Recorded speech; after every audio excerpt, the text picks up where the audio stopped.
There's 3 things we need to look out for. Number 1, believe it or not, is plucking.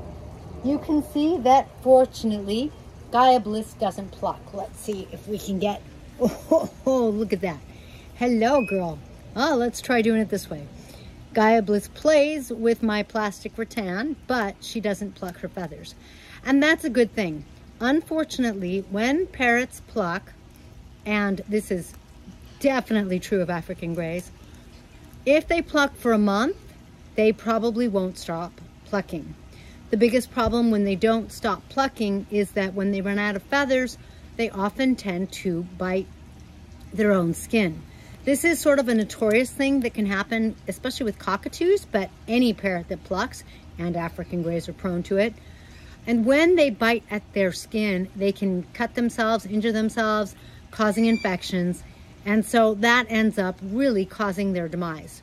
So you really want to make sure that first and foremost, your African grey has whatever engagement and stimulation he or she may need so that they are a happy, engaged parrot and not a bored and plucking parrot. One way to easily take care of that, make sure that they have a friend. When they have another African grey in their cage, they tend to keep each other company.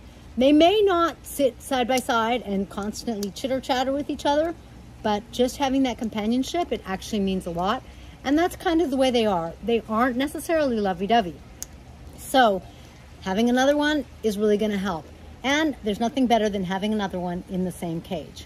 The second thing to look out for, vitamin A. African greys can get deficient in vitamin A.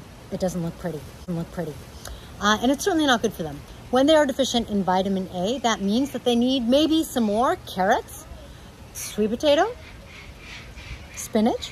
These are foods that when you teach your parrot to eat them, they will love. This morning, my husband happened to say, you know, when you give out birdie breakfast, the birds, they're so happy. They go right to the food, and they're happy. They get quiet and they're all eating, but you can tell they're happy. If you feel like your parrot's not eating, just keep offering the food. And I don't mean keep offering it for 3 days. I've had people go and say to me, you know, oh, I'm so glad you said that sometimes it takes months. Sometimes it takes half a year. If you have a stubborn Amazon, it can take more than a year.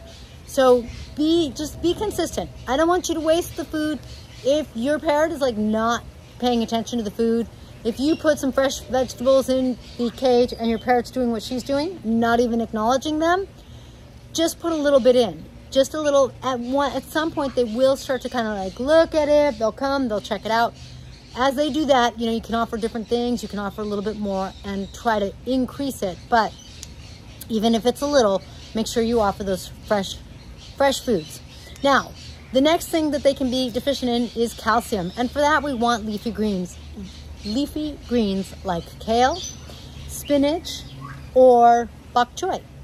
These are super important, don't forget, because calcium is needed for every system. Look at this beautiful bird. I want to keep her happy and healthy as long as I can. And when that means a good diet, that's fine. She loves eating fresh foods. And so I'm lucky that way. I want to be able to enjoy her as long as I can. And I want her to be happy and blissful as long as possible. Thank you for joining me in this blissful video. We'll catch you next time. Please be sure to give Gaia and I one of these. And if you have any questions or comments, post below.